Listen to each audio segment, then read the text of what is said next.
Hello, welcome to Grace Hope Church's Facebook 5 minutes to focus our minds and our hearts on Jesus. Today we're talking about comparing and contrasting wisdom and foolishness. I think it's very important to understand the difference in the days that we're living in.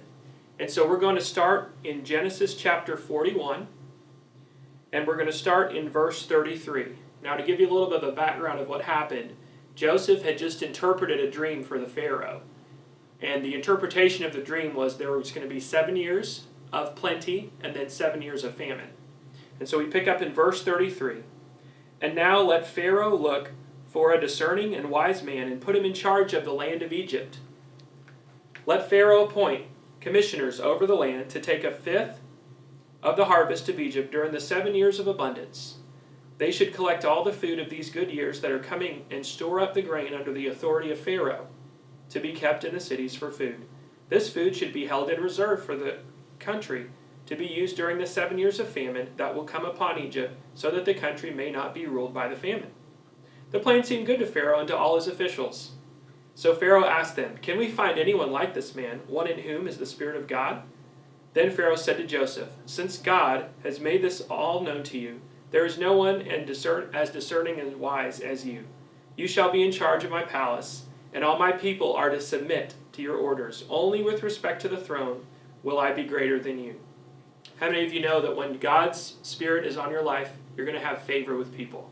And as we stay close to Jesus in this day and age, we're going to have favor. Verse 41, so Pharaoh said to Joseph, "I hereby put you in charge of the whole land of Egypt." How awesome is that? And then in verse 47, during the 7 years of abundance, the land produced plentifully. Joseph collected all the food produced in those 7 years of abundance in Egypt and stored it in the cities. In each city he put the food grown in the fields surrounding it. Joseph stored up huge quantities of grain like the sand of the sea.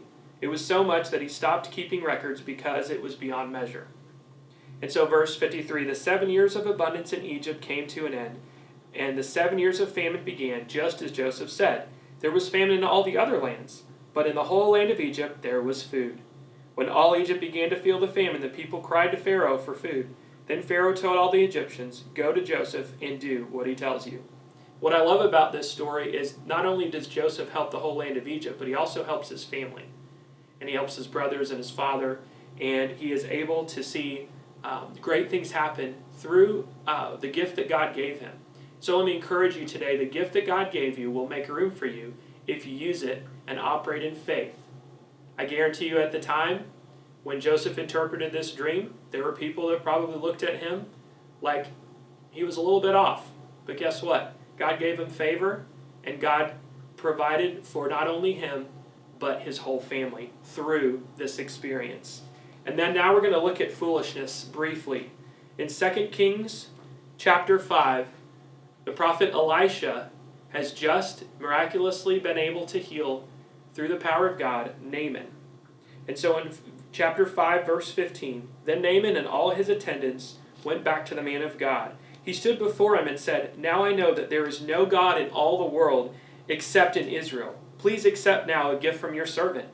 The prophet answered, "As surely as the Lord lives, whom I serve, I will not accept a thing." Which is great. And even though Naaman urged him, he refused. And then in verse 19, Elisha tells him, "Go in peace."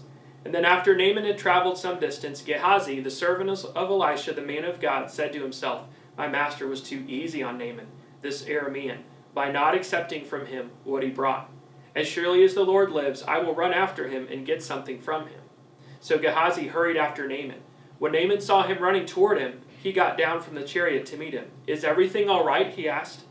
"Everything is all right," Gehazi answered. "My master sent me to say, 2 young men from the company of the prophets have just come to me from the hill country of Ephraim. Please give them a talent of silver and 2 sets of clothing."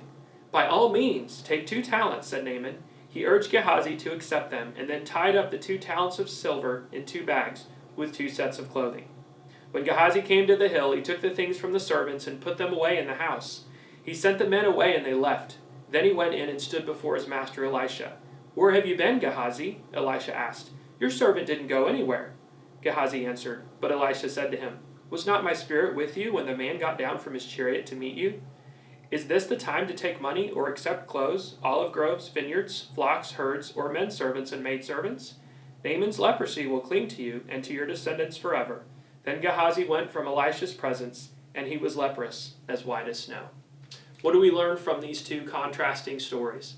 We learn there's a difference between wisdom and foolishness. And so in the times we're living in, I want to encourage you, stay close to the heart of God, and you won't be tricked into acting out of panic. Instead, we are told not to be anxious for anything, but in everything, with prayer and supplication, with thanksgiving, to present our requests to God.